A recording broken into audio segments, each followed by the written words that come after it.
They will know that I am the Lord their God. They will know that I brought them out of Egypt so I could live among them. I am the Lord their God. Exodus 29:46. When Jacob moved his family from Canaan to live with Joseph in Egypt, they were a clan of 70 people. For hundreds of years, God's people lived peacefully and safely in Egypt, and their numbers grew. But then a new Pharaoh took over.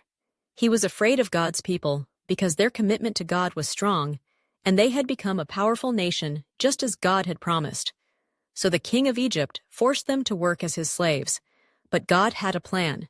He wasn't going to allow his people to be slaves forever. God would lead them to the land he had promised. But first, God had to find a leader to guide his people into freedom. A Hebrew woman named Jochebed gave birth to a beautiful baby boy. Pharaoh wanted all the Hebrew baby boys killed, so Jochebed hid her precious child to keep him safe. "Please, God, help save my son," she prayed. Jochebed placed the baby in a basket and floated it in the Nile River. Miriam, the baby's sister, watched from a distance. When Pharaoh's daughter came to the river to bathe, she spotted the basket in the reeds. "Poor child," said the princess. "He is a Hebrew baby.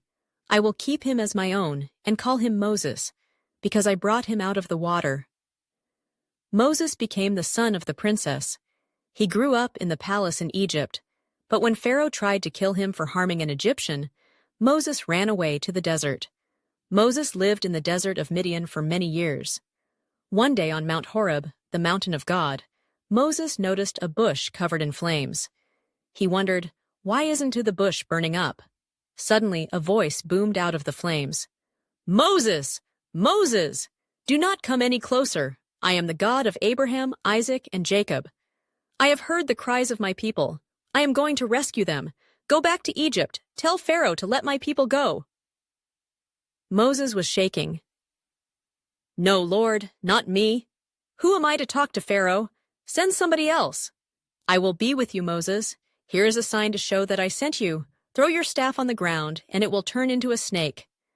Moses did as God instructed, and a snake slithered on the ground where the staff had been.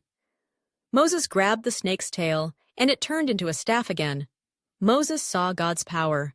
Now Moses was ready to lead God's people.